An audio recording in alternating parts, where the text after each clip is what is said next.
आइए हम सर्व को झुकाएं। स्वर्गीय पिता, इस वचन को जो पढ़ा के अपने हाथों में ले रहे हैं, हमारे साथ हो, हमसे बातें कर। इस गमज़दा परिवार को जिसने अपने पिता, अपने पति, अपने मित्र और जो कुछ भी उनके इलाके थे प्रभु खो दिया। प्रभु हम विश्वास करते हैं, तेरा वचन में बताता है कि जो शांति आप हमें देते प्रभु वो संसार नहीं देता। आप इस परिवार को अपनी शांति, अपना इत्मीनान प्रदान करें। हम सभी जो यहाँ पर आए हैं पिता प्रभु, आज के इस वचन के द्वारा हम सभी को इस बात के लिए सोचने का अवसर और विवश करें खुदावन कि हमारे जीवन का अंत क्या होगा। प्रभु सारी महिमा और आपको देकर सारे सिस्टम को, सराउंडिंग को, एटमॉस्फेयर को आपके हाथों देते हुए प्रार्थना यीशु मसीह के नाम में मांगते हैं, आमीन। सभी बैठ सकते, प्रभु आपको आशीष दे। आवाज कम आ रही है, बता रहे। Praise the Lord. क्या सभी को मेरी आवाज आ रही है पीछे? क्या सभी को मेरी आवाज आ रही है पीछे? प्रभु आप सभी को आशीष दे और आज इस दोपहर के समय के प्रभु का धन्यवाद देते हैं। सबसे पहले मैं अपने परिवार, अपनी कलीसिया की तरफ से बहन मरियम, भाई अविनाश, उनके परिवार की अपनी संवेदना प्रकट करते हैं और हम विश्वास करते हैं कि परमेश्वर अपनी शांति से इस परिवार को भरेगा। आप सभी जो मुझे सुन पा रहे हैं, अपने आमीन अपने हाथों के द्वारा मुझे ये बताते रहे कि आप मुझे सुन पा रहे हैं। आमीन। तो प्रभु का धन्यवाद हो, क्योंकि हमारे विषय में, हमारे बीच में कोई ऐसी बात नहीं जिसके लिए प्रभु को कर्ज कर सके या हम उसकी आलोचना कर सके। जो कुछ भी हमारे जीवन में हमारे लिए करता है, बाइबल कहती सब अच्छा है और उन सब में हमारी कहीं न कहीं भलाई छिपी हुई है। सिर्फ हम इसलिए रोते हैं, इसलिए परेशान होते हैं क्योंकि हम कल जो होने वाला हम उसे देख नहीं पाते। हम सिर्फ उसी को देखते हैं जो हमारा दिमाग हमारी आंखें में दिखाती, जो आज हमें दिखती है। कल क्या होगा हम नहीं देख पाते, इसलिए हम रोते हैं, हम परेशान होते हैं। लेकिन चूंकि परमेश्वर सारे समय को जानता है, वो जानता है कि कल क्या होता अगर ये व्यक्ति होता, कल क्या इससे बुरी मौत हो सकती थी, क्या कल इससे बुरी परिस्थितियां हो सकती थी। इससे परमेश्वर कभी परेशान नहीं होता। और शायद यही कारण है कि बाइबल कहती है कि परमेश्वर के जो भक्तों की मृत्यु होती है उसके दृष्टि में अनमोल होती है। हो सकता है उसके भक्तों की मृत्यु उसके पत्नी, उसके बच्चे, उसके भाई और बहन की दृष्टि बड़ा दुखद हो, जैसे कि हमारे साथ होता है। लेकिन परमेश्वर की दृष्टि में अनमोल होती है, क्योंकि परमेश्वर सारे समय को जान रहा है। इलाज इस दोपहर में मैं ज्यादा बातें नहीं करूंगा, क्योंकि मैंने बाइबल का जो हिस्सा पढ़ा हुआ पर लिखा हुआ है कि भोज के घर में, यानी कि किसी घर में जहाँ पर पार्टी फंक्शन हो रही हो, बड़ी दावतें हो रही, वहां जाने से अच्छा है उस घर में जाए जहाँ मृत्यु हुआ है। और इसीलिए हम इस समय में आते तो हर एक व्यक्ति जो बहुत मजाकिया होता है, एक व्यक्ति जो बहुत ऐसे जॉली टाइप का, तो वो भी सीरियस हो जाता है, आराम से बैठता कुछ मारा है, उसका मुंह भी सुधर जाता है। यहाँ पर जो मैं कहना चाह रहा हूँ आपसे, ये व्यक्ति, ये भाई, हमारे भाई राजमोहन, जो आप इस समय में इस दुनिया में नहीं है, ये व्यक्ति ने अपना समय पूरा कर लिया। जैसा कि भाई राकेश ने पढ़ा था कि मनुष्य का जन्म लेना, उसके बाद मृत्यु का होना, न्याय का होना निश्चित है। सो इस व्यक्ति ने अपना समय पूरा किया। बाइबल कहती है इस समय का सीमा ठहराया है, इसे कोई मनुष्य पार नहीं कर सकता। लेकिन हमने जो पढ़ा उसमें लिखा कि जो बच गए वो इस पर सोचेगा। तो मैं आज इस दोपहर में चाहता हूँ कि हम सब इसके बारे में सोचें कि हम में से प्रत्येक को किसी न किसी दिन मरना है। कोई 40 साल में, कोई 60 साल में, कोई 80 साल में, कोई शायद 10 साल 15 साल में ही मर जाता है। लेकिन ये आपकी सभी के पास है, आप इसे दूर नहीं रह सकते, मैं इसे दूर नहीं रह सकता। अगर मैं प्रभु कहने में समय रहता है तो मुझे भी इस दौर से, इस प्रोसेस से होकर के जाना पड़ेगा, किसी को भी जाना पड़ेगा। ठीक है, अब अभी शायद सही आवाज आ गई है, मैंने ऑन ही नहीं किया था। सो प्रभु का धन्यवाद हो। सो हम बाइबल के अंदर कहते हैं कि भोज के घर में जाने से बेहतर कहां पर हम जाएं? सो के घर में जाएं, क्योंकि मनुष्य सोचेगा इसके बारे में। और आज सिर्फ 10 या 15 मिनट जो प्रभु मुझे देगा, मैं आपको उसी सोचने पर लाना चाहूंगा। हर एक व्यक्ति चाहे किसी भी समाज में हो, किसी भी धर्म में हो, जब वो किसी के दफनाए जाने की सभा में जाता है, किसी भी फ्यूनरल सर्विस में जाता है, वो फोन पर भी बात कर रहा होता है, वो अपने परिवार में बात कर रहा होता है, और वो भी योजनाएं बना रहा होता है कि कल बिजनेस क्या है, कल ड्यूटी क्या है, कल खाना क्या है, वो सब योजनाएं बना रहे होते हैं। और वो मानो इस तरह से काम कर रहे होंगे, इस तरह से जी रहे होंगे, इस तरह से चल रहे हैं जैसे उन्हें मानना ही नहीं है। वो सोचते कि वे शायद बहुत समय तक जीवित रहेंगे। लेकिन जब आप किसी ऐसे सब जगह में जहाँ आपको दफनाए जाने की सबब जहाँ पर लोग अंतिम विदाई दी जाती जाए, तो याद रखें कि एक दिन सेम कहानी आपके साथ घटने वाली है। और फिर ये होगा सवाल है कि आपने क्या तैयारी करी है कि जब आपके साथी हो तो क्या आपके पास कोई आश्वासन है, क्या आपके पास कोई सिक्योरिटी है, क्या आपके पास कोई ऐसी बात है जो आपसे कही गई कि मत डरो मैं इसके बाद तुम्हारे साथ रहूंगा। याद रखिए जिंदगी के सफर में जो हम जीवन जीते हैं, हमारे लोग, हमारी माँ, हमारे बाप, भाई और बहन, हमारे मित्र, हमारा बॉस हमसे कहता घबराना नहीं, मैं तुम्हारे साथ हूँ और शायद मेरे साथ रहे, शायद वो आपकी कठिन परिस्थितियों में सहायता कर भी नहीं, शायद वो आपकी मुश्किलों में आपकी मदद कर दें, आपकी बीमारी में आपको अस्पताल ले जाए, आपकी तनहाई में आपको पैसे दे दे, शायद वे कर भी नहीं, लेकिन एक यात्रा है जो हमें करनी है और तब हमें कोई साथ नहीं मिलता है। इसलिए बाइबल 23 में कि जब मैं मृत्यु के बागी की छाया में से जाऊंगा तो भी मैं ना डरूंगा, क्योंकि तू मेरे साथ होगा। वहां पर आपका बॉस, आपकी पत्नी, आपका पति, आपके भाई, आपका बहन, आपका पास्टर काम नहीं आएगा, तो साथ नहीं देगा क्योंकि उसकी पहुंच वहां तक नहीं है। लेकिन हमारे पास एक प्रभु है जिसकी पहुंच वहां तक है। मैं वहां पर मृत्यु की छाया की बागी में तेरे साथ होऊंगा। क्या आपके पास आश्वासन है? क्या आपके बॉस ने, क्या आपके लोगों ने आपके आश्वासन दिया कि मैं वहां पर होऊंगा? मेरे पास है। अब सभी लोग मत बता देना जिनका भरोसा भी नहीं हुआ, जो यीशु मसीह को जानते भी नहीं। लेकिन मैं चाहता हूं कि आपके पास ये आश्वासन हो। मैं बाइबल से कुछ आयतें पढ़ूंगा और समय में इजाजत दे देते कि मैं बहुत सारी आयतें पढ़ सकूं, लेकिन कुछ आयतें जरूर पढ़ूंगा और मैं चाहूंगा कि मेरे साथ भाई लोग अगर बाइबल को अपने निकाल देंगे और हम पढ़ेंगे अय्यूब की किताब, उसका 14 अध्याय, उसका पहला वचन पढ़ेंगे और फिर 5वां आयत पढ़ेंगे। अय्यूब की किताब है, उसका 14 अध्याय है, उसकी पहली है। ध्यान से सुनिएगा आप सभी, जितने लोग बाइबल जानते हुए भी सुने, जो नहीं जानते भी सुने। मैं आपके सामने से इस तरह से पेश करूंगा मानो इसमें बाइबल पढ़ने की कोई जरूरत नहीं है। सिर्फ आपके सामने एक सीन क्रिएट करूंगा ताकि आप जान लें कि मृत्यु के बाद हमारा क्या होगा। विशेष करके आप अपना सोचें कि आपका क्या होगा। आप किसी कथा कहानी पढ़ना चले कि मरने के बाद कोई चिड़िया बन जाएगा, कोई कुत्ता बन जाएगा, कोई और कुछ बन जाएगा। अगर आप गेहूं बोते हैं तो क्या होता है? मैंने सुनी, अगर आप आम का बीज बोते तब क्या क्या उगता है? तो आदमी मर के कुत्ता कैसे हो जाता है? जो बीज डाला वही तो बाहर आएगा। और हम सोचते हैं हम ये सेब हो जाते हैं, हम से अमरूद हो जाते हैं, अमरूद से धान हो जाते हैं, धान से गेहूं हो जाते हैं। ऐसे कैसे पागल पर चल रहे? जो बीज जाएगा वही निकलेगा। तो ये बेकार की बातें हम ये हो जाते हैं। आप जो है एक बार पैदा होना है, एक बार पैदा, बाहर आप नहीं। जैसा कि और धर्मों में जिसमें से मैं बता कि बार-बार पैदा होते हैं। बाइबल कहती है एक बार पैदा होना और एक बार होना और उसके बाद मैं कहूँ ना आप एक ही बार पैदा होते हैं। लेकिन उस पैदाइश में चीज जो बाइबल में सिखाती है, आइए सुने। मनुष्य जो स्त्री से उत्पन्न होता है, ये कौन सा मनुष्य? थोड़ा रुकेंगे मेरे साथ। दिक्कत ये कि मैं बाइबल को एक बार में नहीं पढ़ता हूँ, मैं थोड़ा रुक करके पढ़ता हूँ। मनुष्य जो स्त्री से उत्पन्न होता है, यानी कि यहाँ पर सीधा सा मतलब ये निकलता है कि कुछ मनुष्य ऐसे भी हैं जो स्त्री से उत्पन्न नहीं हुए।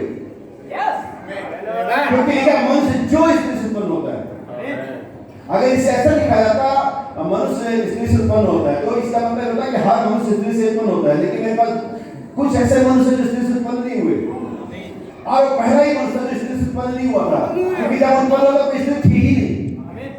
इसका नाम था आदम। कितने लोग जानते हैं? जब आदम उत्पन्न हुआ तब कोई स्त्री नहीं थी, उसके बाद स्त्री आई। तो आदम जो उत्पन्न हुआ था परमेश्वर से उत्पन्न हुआ था, परमेश्वर के वचन से उत्पन्न हुआ था। लेकिन बाइबल अय्यूब की किताब में यह कहती है मनुष्य जो स्त्री से उत्पन्न हुआ। अब आपको ये पता लगाना कि आप किससे उत्पन्न हुए। मैंने मेरा पता लगाया हुआ, मैं एक बार स्त्री से उत्पन्न हुआ और फिर मैं पवित्र आत्मा से उत्पन्न हुआ। और जो एक बार पैदा होगा वो 2 बार मरेगा।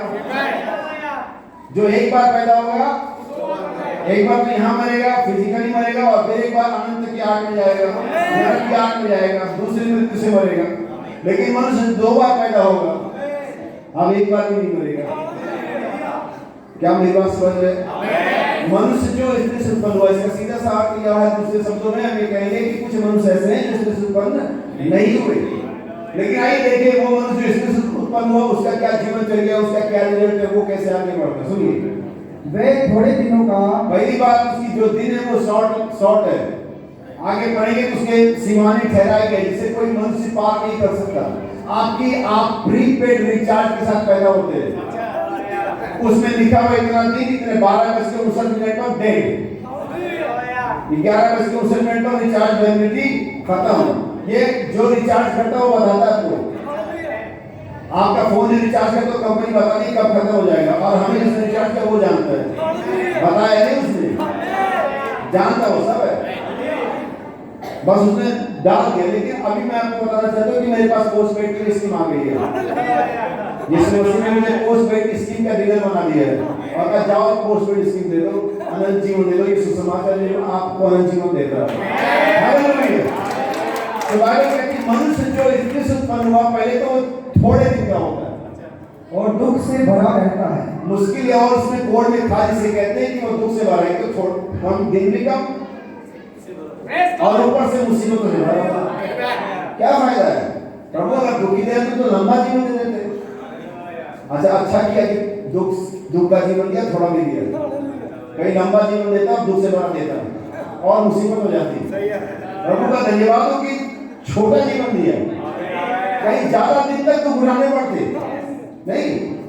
स्वाभाविक है मनुष्य जो स्त्री से उत्पन्न हुआ वो थोड़े दिन का होता और दुख से, और यही हमारी जीवनचर्या है, चाहे आप किसी भी जाति के हो, किसी भी धर्म के हो, गरीब हो, अमीर हो, खूबसूरत हो, बदसूरत हो, आपके सामने हर समय कोई ना कोई समस्या होती है, हर समय कोई ना कोई प्रॉब्लम रहती है, कुछ तो रहता ही रहता है। लेकिन मेरे पास कुछ ऐसी रचनाएं भी हैं जो स्त्री से उत्पन्न नहीं हुए। यहाँ अय्यूब कहता है कि मनुष्य जो स्त्री से उत्पन्न हुआ वो थोड़े दिन का है और दुख से भरा हुआ है। हर समय कोई ना कोई चिंता, कोई ना कोई परेशानी, कोई ना कोई बीमारी, कोई ना कोई तनाव हमारे जीवनों में लगा रहेगा। आप जब भी कोरोना आया, लॉकडाउन लगा, तो अमीर और गरीब दोनों परेशान हुए। आपको पता अमीर ही परेशान हुआ, ऐसा नहीं गरीब परेशान हुआ। अमीर इस बात में परेशान हुआ कि कब घूमने जाएं, निकल नहीं पा रहे।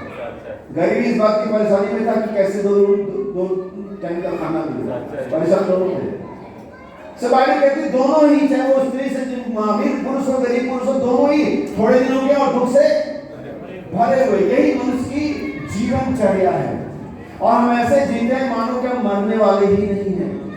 लेकिन याद रखें मृत्यु के वो कीड़े जो आपकी देह को खाते आपके अंदर में हैं। अगर आपको एयर टाइट बक्से बंद कर दे तब भी आप सड़ने लगेंगे, क्योंकि वो जो आपको नाश करने वाले कीड़े आपके अंदर ही है। हमारे जीवनों में, हमारे देह में बहुत सारे कीड़े हैं, कुछ तो अच्छे भी हैं और कुछ तो, क्योंकि हमने भले बुरे दोनों में से खाया था, दिल दोनों है, गुड सेल्स भी और बैड सेल्स भी है। जीवन वाले कोशिकाएं भी और मृत्यु कोशिकाएं भी हैं। तो ये सारी चीजें कभी बाद में समझेंगे। हम इसकी 5वीं आयत पढ़ेंगे। मनुष्य के दिन नियुक्त किए गए हैं। किसके दिन? यही मैं इसलिए मैंने कहा प्रीपेड रिचार्ज के साथ आए। मनुष्य के दिन क्या किए गए हैं? लेकिन इसमें सबसे अच्छी जो बात है कि कोई इसे अपने दिन जानता, लेकिन दाऊद ने कहा मुझे अपना दिन गिनना सिखा दे। परमेश्वर किसी लोगों को अगर आप ये चाहते हैं, आपकी प्रार्थना है, तो आप आपका दिन गिनना सिखा सकते हैं। मनुष्य के दिन नियुक्त किए गए, लेकिन दाऊद ने कहा मुझे अपना दिन गिनना सिखा दे। आगे सुनिए। और उसके महीनों को गिनती तेरे पास लिखी है। हाँ। और तूने उसके लिए ऐसी सीमा बांधी है, ऐसी सीमा बांधी, बाउंड्री है जिसे वे पार नहीं कर सकता। ये मनुष्य है। परमेश्वर ने पाप के बाद मनुष्य को इस स्थिति में रखा है। मैं आपके सामने कुछ बातें रखने जा रहा हूँ जहाँ पर अय्यूब का पुनरुत्थान के बारे में आगे बातें करता है, और एक वृक्ष के सहारे से वो मनुष्य के जीवन काल को, जीवन चक्रों को दर्शाता है। और वो कहता है एक वृक्ष को तो आशा रहती है, आगे आप पढ़ेंगे, इसी 6-7-8 आयतें पढ़ेंगे। कहता है वृक्ष को तो आशा रहती है, चाहे वो काट भी डाला जाए तो भी वो फिर से उगता है, उसमें नर डाले फिर से निकलती है, वो वर्षा की गंध पाकर को फिर से ऊपर की ओर आता है। और आपने देखा होगा कई बार आप पेड़ को काटते, कई बार आप अपने टहनी को छांट देते, कई बार आप उसे बहुत डिस्ट्रॉय करते, लेकिन वो फिर से आ जाता है। क्यों आ जाता है वो? क्योंकि उसके जीवन में, उसके बीज के अंदर में पुनरुत्थान का नियम है। उसके अंदर में परमेश्वर ने फिर से जीव उठने के लिए एक नियम डाला हुआ है। हर एक बीज में नियम है। जितने भी प्रकार के बीज दुनिया में पाए जाते हैं, चाहे वो जड़ियों का हो, चाहे वो बीजों का हो, उसमें पुनरुत्थान का नियम है। वो अपने आप को फिर से रिप्रोड्यूस करते, फिर से वापस आ जाते हैं। लेकिन अय्यूब इस बात में आश्चर्यचकित कहता है, लेकिन जब मनुष्य मर जाता है तो कहाँ जाता है? फिर वो कहाँ जाता है? फिर उसका एस्टोनमेंट चाहता है। मैं आप सभी से कहना चाहता हूँ, जितने भी लोग यहाँ पर हैं, आज इस परिवार ने अपना प्रिय खोया है, पति खोया है, पिता खोया है, भाई खोया है, क्या कोई और खो सकता है। और जैसे कोई व्यक्ति फैमिली में मरता है, उसका नाम हट जाता वहां से। वो तुरंत ही डॉक्टर भी परिवार के लोग उसको शरीर या बॉडी कहना शुरू कर देते हैं, लाश कहना शुरू कर देते हैं। यानी आप जिसके लिए रो रहे हैं वो सिर्फ एक शरीर था, आपकी यादें उसके साथ जुड़ी हुई थी, आप उसे प्रेम करते थे, आप उसके साथ आप लोग एक साथ रहते थे, और बस ये चीज खत्म हो गई। सही है। ये शरीर जो हमें मिला, आप जानते क्यों मिला? बाइबल यूहन्ना की सुसमाचार बताती है परमेश्वर को कभी किसी ने नहीं देखा, लेकिन उसके इकलौते पुत्र ने पिता की गोद में है ना कि था, अभी भी है, उसको प्रकट किया। यानी जो आत्मा है, जो परमेश्वर है, जो स्पिरिट है, उसको एक देह मिली ताकि उस आत्मा के जो कैरेक्टर उसे प्रकट किए जाए, ये बताया जाए कि उस आत्मा में क्या क्या गुण हैं, और ये आत्मा के गुणों को हमारे देह प्रकट करती है। हमारी देह इसलिए दी जाती ताकि उस आत्मा को जो हमारे अंदर में बताए कि अंदर कैसी आत्मा है। तो आपकी भाषा, आपका एटीट्यूड, आपका व्यवहार, आपका पहनावा ये बताता है कि अंदर आत्मा कैसी है, क्योंकि हमारा शरीर हमारी आत्मा के कामों को प्रकट करता है, जैसा कि यीशु मसीह की देह परमेश्वर के कामों को प्रकट कर रही है। और यही वजह है कि भाई अपने शरीर में नहीं है, लेकिन जब तक ये शरीर में रहा तब तक हमें पता लगा कि इस व्यक्ति के अंदर में कैसी सोच थी, कैसा व्यवहार था। मैं आखिरी बार 29 सितंबर को इस भाई से मिला था बरेली के अंदर में, और बहुत अच्छी बातचीत रही, बिल्कुल परमेश्वर ने चंगाई दी थी, हाथ भी सही था, हर एक चीज ठीक था, बहुत बढ़िया हमारी बातचीत रही। और वो हमारी आखिरी मुलाकात थी। जब आप यहाँ से जाए तो लोगों से इस तरह से मिल के जाए, हो सकता है दोबारा आप उनसे ना मिल पाए या वो आपसे ना मिल पाए। आप देखिए, अगर एक कन्वेंशन मीटिंग होती तो सारे भाई यहाँ नहीं होते। मैं इसको नेगेटिव वे में नहीं कह रहा, लेकिन मैं रियल फैक्ट, कभी भी सच्चाई से मुंह मत मोड़िए। लेकिन चूंकि एक ऐसा समय है कि हम दुखी हैं, हमारा एक प्रिय भाई हमारे बीच में नहीं रहा, तो हम सब एक साथ आ गए। बाइबल इसलिए कहती भोज के घर में जाने से बेहतर है कि हम सो के घर में जाए। हेलो, यहाँ पर कोई किसी को क्रिटिसिज्म करने के अभी समय नहीं है हमें। इसलिए जब भी आप किसी से मिले तो ऐसे मिले कि शायद ये आखिरी बार मिलना है, और उसी का हिसाब किताब आज न्याय के संघर्ष से करेंगे कि आपने आखिरी बार क्या व्यवहार किया। जैसे मेरा भाई मामला भी कहता है, आप जब गुनाह जो उठाए जाने वाले उसके हृदय में अपने दुश्मनों के लिए कोई बात नहीं होगी। ऐसी कंडीशन में आप आएंगे तभी आप सब में जा पाएंगे, तभी आपका सदन जीवन होगा। सो बाइबल यहाँ पर कहती है मन वृक्ष को तो आशा रहती है, लेकिन जब मनुष्य मर गया तो कहाँ गया? मैं आपको बताना चाहता हूँ कि अगर परमेश्वर ने हर बीज में नियम डाला था कि वो जी उठे, जैसा कि सारे बीजों में, मुझे नहीं मालूम कि किस बीज में कितने दिन का नियम होता है, लेकिन यहाँ तक मैंने सुना गेहूं 3 दिन के बाद उग जाता है। ऐसे हर बीज की एक टाइमिंग होती है, इतने दिन में ये वाला बीज, इतने दिन में वो वाला बीज, इतने दिन में वो वाला बीज उग जाएगा, बाहर आ जाएगा जमीन से। ऐसे मनुष्य का भी था, क्योंकि जरूरी था अगर परमेश्वर ने हर बीज को पुनरुत्थान का नियम दिया था तो मनुष्य को भी देता। और शायद यही वजह था कि जब पहले मनुष्य ने कि आदम और हव्वा ने गुनाह कर दिया, तब वो नियम वहां पर क्या होगा, थोड़े समय के लिए रुक गया, पॉज हो गया, डिस्टर्ब हो गया, और उस नियम ने काम करना बंद कर दिया, क्योंकि हर एक मनुष्य संक्रमित हो गया, दोगला हो गया। लेकिन अगर कोई फिर से ओरिजिनल आता, फिर से मूल दाना आता, ओरिजिनल सीड आता, तो कानून से रोक नहीं सकेगी। और जब फिर से ओरिजिनल सीड आया, मूल दाना अर्थात यीशु मसीह आया, और वो कब्र में जाने से पहले ऐसे गारंटी लेकर के बोल रहा था, तो मुझे मार दो, मैं 3 दिन के बाद जी उठूंगा, तुम इस मंदिर को गिरा दो, वैसे खड़ा कर दूंगा। उसको मालूम था मेरे अंदर बीच में वो जो नियम है प्रॉपर काम कर रहा है, मैंने कोई रूल नहीं तोड़ा है, मुझे कोई चालान नहीं कर सकता है। मैं खबर में जाऊंगा, लेकिन क्या मुझे 3 दिन तक रोक रख नहीं पाएगी। तुम उसको रोमन सील लगा दो, पैरा बैठा दो, कुछ भी कर दो, क्योंकि नियम है ये। आपने छतों में पौधों को उगते हुए देखा होगा, यहाँ पर कोई मिट्टी होती ना, बीज भी खेलते ना, पानी डालते, छतों में आ जाता है, बीज में पावर है ना, उस बीज में सामर्थ्य है कि वो उगेगा ही उगेगा, उसका मौसम आएगा। और यीशु मसीह उसी सामर्थ्य के साथ आया था। बल्कि मैं कहिए कि मनुष्य उस सामर्थ्य के साथ रखा गया था, लेकिन मनुष्य ने पाप के अपनी सामर्थ्य खो दी। मैं कहना चाहूंगा कि आदम से सस्पेंड कर दिया गया। क्या कर दिया गया? अब जानते हैं इसका अर्थ क्या होता है? इसका अर्थ ये होता है कि एक व्यक्ति जो जॉब में था, एक व्यक्ति जो नौकरी में था, समझे कि इंस्पेक्टर है और उसने घूस दिया है, कुछ किया, और गवर्नमेंट ने कहा आपको सस्पेंड किया जाता है, बेल्ट निकाल के रखिए यहाँ पर, गन निकाल के रखिए यहाँ पर, टोपी निकाल के रखिए यहाँ पर, और घर जाइए। कौन है ये? Suspended inspector.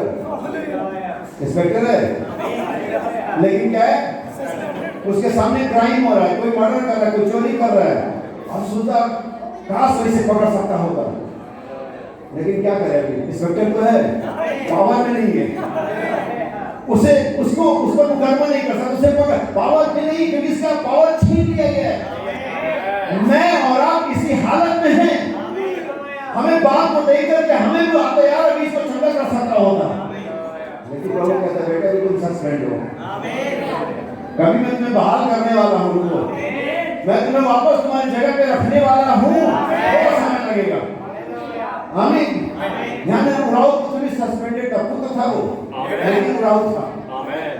ऐसा नहीं लगा कि उड़ाऊ पुत्र तो जुड़ा ही रहेगा, क्योंकि उससे कोई आपको अलग नहीं कर सकता। आप उड़ाऊ हो, आप भागे हुए हो, पिछड़े हुए हो, आप कैसे भी पुत्र हो, और अगर हम पुत्र हैं तो हमारे पास वापसी के चांस है, हम वापस आएंगे, हमें हमारे साथ पर फिर रखा जाएगा, हमारे साथ में फिर होगी, फिर कमर बैठोगी, फिर बनोगी, फिर हम जब बोलेंगे वो होगा। हालेलुया। लेकिन उससे पहले ये हो, हमें इस प्रोसेस से गुजरना होगा। सो अय्यूब कहता मनुष्य को, जब मनुष्य मर गया तो कहाँ गया? भूमि में चला गया। जब आदम ने उस हवा के साथ अपनी सहमति दे दी, मैंने कहता कि आदम ने जब गुनाह कर लिया, कि आदम ने गुनाह नहीं किया, मैंने नहीं कहती कि आदम ने गुनाह किया, क्योंकि आदम भरमाया नहीं किया, लेकिन हमने सहमति दे दी। आप जानते बहुत सारी बात लोग कहते मैंने नहीं किया, उसने किया, आप उसमें आपने अप्रोच किया, आपने आगे सवाल उठाई नहीं, आप चुप रहे, आप भी वही है, आप भी वही गुनाह कर रहे हैं, आपने आवाज नहीं उठाई कि गलत हुआ, आप चुप रहे थे, मैंने नहीं किया, आदम भी कहते मैंने नहीं किया, और सच्चे बात कहते उसने नहीं किया, लेकिन निकाले दोनों गए। आप हिम्मत करके मैं चुप रहा, आपको विरोध में बोलना है, आपको बोलना है, काले को काला, सफेद को सफेद कहना ही है। अगर आप चुप रहे थे, आप उतने ही गुनाहगार जितना क्यों करने वाला। इसे नबी कहता आज कलीसियाओं की कमजोरी कमजोर पुलपिट है, कलीसियाओं की बर्बादी का कारण कमजोर पुलपिट है, क्योंकि लोग बोलते भी हैं। हालेलुया। याद रखिए मनुष्य मर गया तो कहाँ गया? मैं आपको पीछे लेना हो जाऊंगा। आदम में गुनाह हुआ, उनको बाहर निकाल दिया गया। अभी वो पुत्र है सस्पेंडेड, निगम बाहर निकाले हुए, ठुकराए हुए। बाइबल अगर आप पढ़ेंगे, दूसरी विपत्ति पढ़ेंगे, हम जगत में ईश्वर रहे थे, हम जगत में प्रतिज्ञा रहे थे वगैरह वगैरह, लेकिन यीशु मसीह ने आकर के फिर से वापस, यीशु मसीह हमारा मेल मिलाप का तब वो यीशु मसीह ने पिता के पास में वापस हमें हमारी जगह पर रखने के लिए आया था। हमें क्यों वृक्षों को आशा रहती है कि वो फिर से उगेगा, जब वर्षा की गंध उसे मिलेगी वो फिर से पनपने लगेगा, वो उसमें नर डाले फिर से। लेकिन जब मनुष्य मर गया तो कहाँ गया? वो हमेशा के लिए अंदर चला गया। हमें ध्यान देना, अंतिम पुनरुत्थान में आएगा न्याय के लिए। लेकिन मैं आपकी इस कहानी को वहां पर ले जहाँ पर आदम के बाद लोग आने लगे। आदम के बाद हम देखते नूह आता है, अब्राहम आता है, और परमेश्वर के चैन आते हैं, और हम देखते कि दाऊद आता है, यिर्मयाह आता है, यसे आते हैं, ये सारे लोग आते हैं। ये सब परमेश्वर के लोग थे, लेकिन मृत्यु ने सभी को रोक रखा था। इवन ऐसे कहेंगे कि एक ऐसे बैरियर से पार करना चाहिए जिसका नाम था मृत्यु। और अपनी गाड़ियों को लेकर क्या, लेकिन मृत्यु रूपी बैरियर पर सभी की गाड़ियां स्टॉप। इन्होंने आग की ज्वाला को तो शांत कर दिया, शेरों के मुंह को तो बंद कर दिया, मरे मुंह को जीवित तो पाया, विधवाओं ने गर्भ धारण किया, लेकिन जब मृत्यु के बैरियर पहुंचे तो सबकी गाड़ियां वहीं क्या रह गई? शैतान ने कहा नहीं, यहां मेरा अधिकार है, तुम इसे पार नहीं कर सकते। अय्यूब कहता मनुष्य जब मर गया तो कहाँ गया? और वो सारी गाड़ियां उस बैरियर पर रुकी हुई। मैं सोच सकता हूँ कि अपनी फरारी में अब्राहम वहां पर है, लैम्बोर्गिनी में दाऊद वहां पर है, और वहां पर तमाम लोग हैं, लेकिन बैरियर पर रुके हुए हैं और इंतजार कर रहे हैं उस टैक्स पेयर का, उस दाम चुकाने वाले का, अगर जो आने वाला है वो देगा मैं तुम सबको रिलीज करूंगा, मैं तुम सबको निकाल करके लाऊंगा, मैं तुम्हें सबको वापस कर दूंगा वहां पर। आमीन। और तब फाइनली ओरिजिनल सीड, मूल दाना होता है, जिसका नाम प्रभु यीशु मसीह है।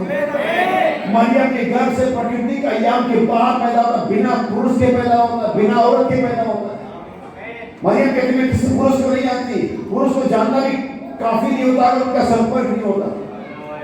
ये मरियम का एक अंडे भी उसके ये नहीं, परमेश्वर ने दोनों के इंतजाम किया क्योंकि ये व्यक्ति जो यीशु मसीह है, ये किसी मनुष्य से या किसी स्त्री से उत्पन्न नहीं हुआ। बाइबल यूहन्ना की सुसमाचार पहले 12वें अध्याय में कहती है वो अपने घर आया, उसके लोगों ने उसे ग्रहण नहीं किया, लेकिन जिन्होंने उसे ग्रहण किया परमेश्वर उन्हें परमेश्वर की संतान होने का सामर्थ्य दिया। अर्थात उन्हें जिन्होंने ना तो शरीर से, ना तो लहू से, ना मनुष्य की इच्छा से उत्पन्न हुए, लेकिन वो किससे उत्पन्न हुए? परमेश्वर से। और जब आप परमेश्वर से उत्पन्न होते तो आप थोड़े दिनों के लिए, जब आप परमेश्वर से उत्पन्न होते हैं तो आपका जीवन दुखों से भरा हुआ नहीं है। ये दुख आते हैं, लेकिन इस दुख के साथ हमारे पास एक आश्वासन भी है, मैं तेरे साथ हूं। कोई मनुष्य आपके साथ और कुछ ना कर सके तो उस मनुष्य का साथ होना या ना होना कोई फर्क नहीं पड़ता। अगर आप परमेश्वर विश्वास करते हैं और परमेश्वर के लिए कुछ करता नहीं है तो परमेश्वर का होना या ना होना कोई फर्क नहीं पड़ता। हमारा नबी के नाम इतिहास का परमेश्वर नहीं चाहिए, मैं वर्तमान का परमेश्वर जो ठीक अभी हमारे दुखों में, हमारी परेशानी हमारे साथ खड़ा हो। बाइबल बताती है कि जब यीशु मसीह मूल दाना आया, उसने मृत्यु के उस फाटक पर प्रहार किया। क्या आप जानते हैं? उसने मृत्यु के उस फाटक पर प्रहार किया, लोगों की मृत्यु की कुंजियां छीन ली, अपने लहू का दाम हर एक के चुका दिया, जो उससे पहले थे, जो उसके बाद आएंगे। क्योंकि उसने एक ही बार के इस बलिदान से जो पहले आए थे और जो कभी भी आएंगे, उनका दाम हमेशा के चुका दिया। और वे गाड़ियां जो उस बैगे पर रुकी हुई थी, वे तो उठी नहीं, वे तो जिंदा हुई, वे सब उसने कहा जो अब मसीह में कोई मरेगा नहीं। अब कब्र तुम्हें रोक कर के रख नहीं पाएगी। जब पौलुस के सामने तलवार लेकर के शैतान आया, पौलुस के साथ मृत्यु पर डर दिखा, कब्र पे तेरी विजय को दिखा। हमारे प्रभु यीशु मसीह ने मृत्यु के डर को तोड़ दिया और कब्र को विजय हासिल किया। मैं आज इस दोपहर में चाहता हूं कि आपके पास आश्वासन हो, आपके पास उस मृत्यु की छाया की बाली में चलने वाला एक हमसफर हो, आपके पास एक ऐसा हो जो उस मृत्यु से आपको निकाल सके। क्योंकि जो चला गया उसके लिए हमारे पास अभी कोई बात करके फायदा नहीं है। उसने अपना जीवन पूरा कर, उसकी यात्रा खत्म हो गई, लेकिन हम सभी के सामने एक सवाल है, क्या हम वापस जा सकते हैं? क्या हम मृत्यु के उस फाटक को पार कर सकते हैं? क्या हमारे पास कोई आश्वासन है जो इसी शरीर के बाद है? बाइबल कहती है जो इसी देह में, इस जीवन में आशा रखता है सबसे अभागा है। और हमारी सारी दौड़ धूप सिर्फ इस जीवन के लिए होती है, सिर्फ इस जीवन, सिर्फ इस मिट्टी को पालने में हमारा सारा जीवन क्या हो जाता है? खत्म हो जाता है। सुबह 5 बजे उठो, रात को 12 बजे से हो, सिर्फ इस मिट्टी के ढेर को पालने और पोसने के लिए होता है। कितना भी चमका लो, कितना भी पाल लो, कितना भी बोल, एक दिन तुम्हें धोखा देगी, एक दिन तुम्हारा साथ छोड़ जाएगी, एक दिन तुम जो जवान तुम बूढ़े हो जाओगे, एक दिन तुम खूबसूरत हो, बस रुपये की लाइन में धुरियां निकल जाएंगी, तुम्हारे काले बाल नहीं रहेंगे, सब पर चुप्पे लहराती नहीं रहेंगी। तब कौन होगा तुम्हारे साथ? तुम्हें नहीं दे देने के लिए परमेश्वर की इच्छा का एक बीज को दे देता है, और उसने हमें दिया है एक नई देह, एक ऐसी देह जिसमें मुझे सिर दर्द नहीं होगा, एक ऐसी देह जिसमें फिर मुझे आंसू नहीं निकलेगी, एक ऐसी देह जिसमें फिर मुझे दुख नहीं होगा, जहां पर हमेशा का आनंद होगा। जो जीवित है वो सोचेगा, कैसे सोचेगा?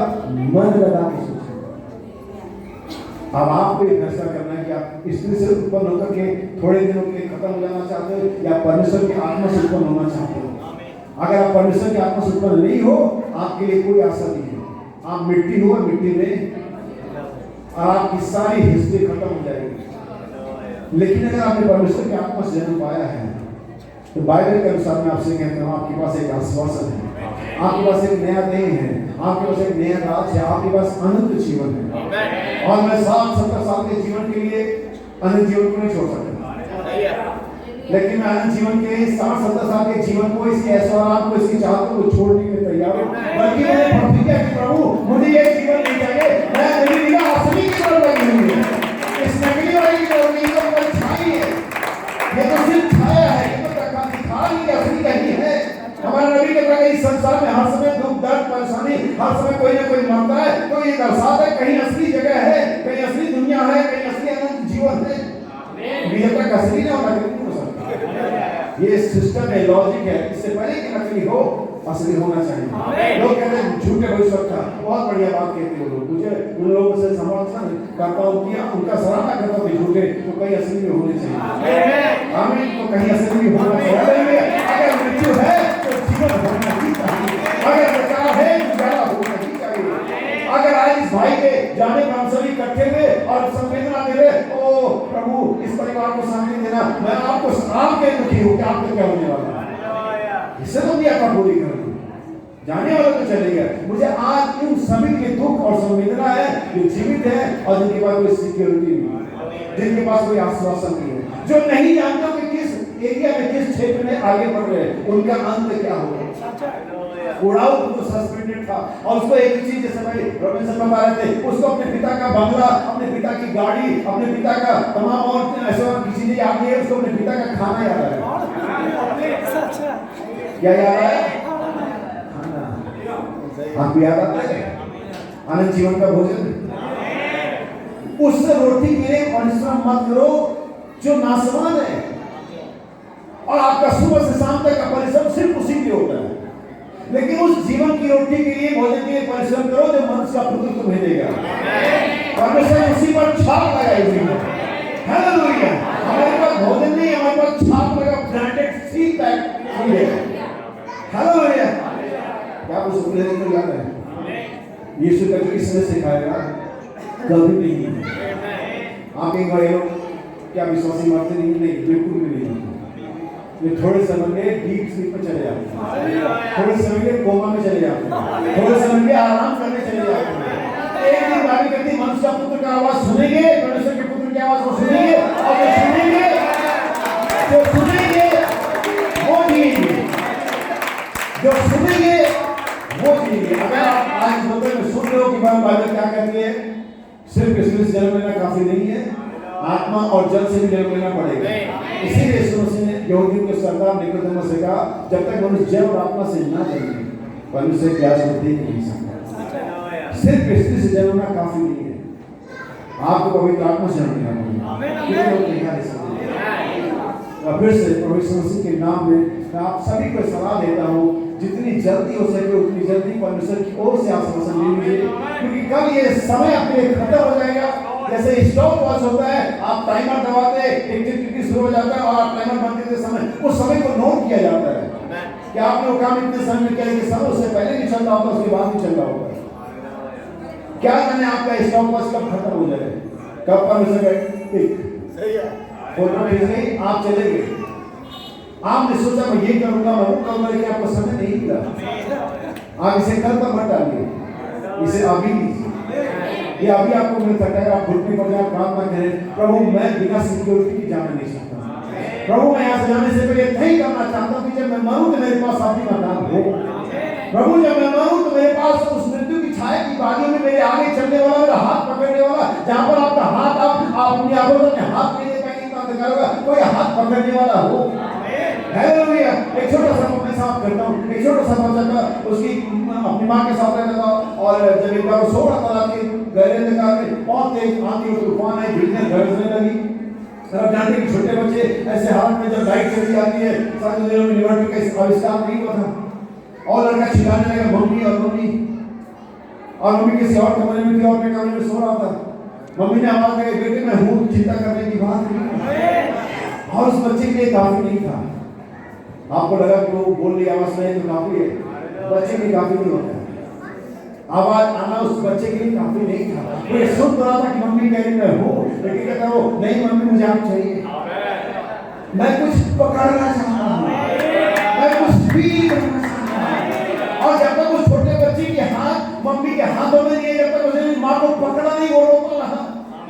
आज बहुत सारे मसीह, बहुत सारे क्रिश्चियन, बड़े बड़े बच्चे परमेश्वर की आवाज को सुन के ओ प्रभु बातें कर रहा है, मैं वो बच्चा नहीं हूँ तो खाली आवाज सुनकर के साथ हो जाए।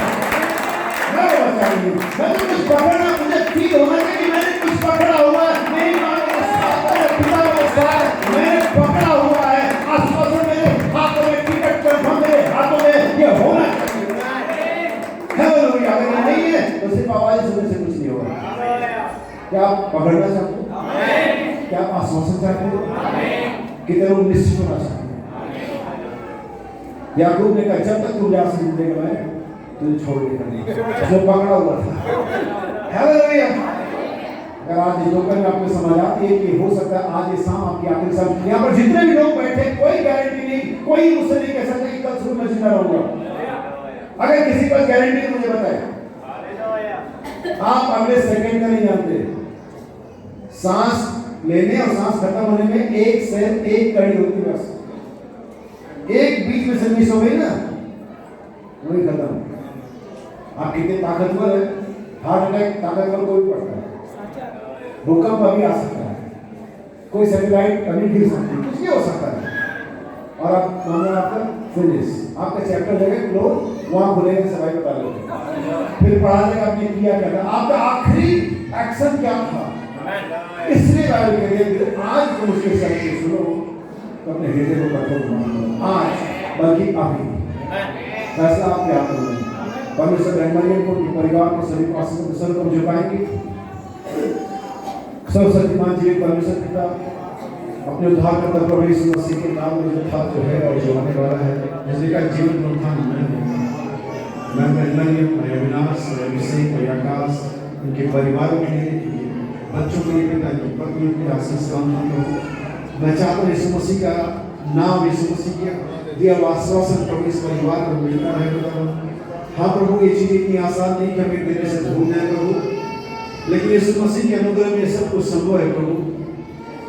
प्रभु मैं प्रार्थना करता हूँ मरियम की विशेष के पिता बहन को शांति तसल्ली से करे, और यीशु मसीह में जब तक कि आप नहीं आते आपकी बात जोड़ने के हिम्मत अदा करते जाओगे प्रभु। जितने लोगों ने, जितने पास्टर्स और लोगों ने अपनी संवेदना इस परिवार के साथ प्रकट करके यहाँ पर आया ताकि दिखाएं तो उनके साथ खड़े प्रभु, आप उन सभी को आशीष दें। आगे के सारे समय को कार्यक्रम को आपके हाथों दे देंगे। इस बात में विनती को मैं उद्धार करता हूं प्रभु यीशु मसीह के नाम में।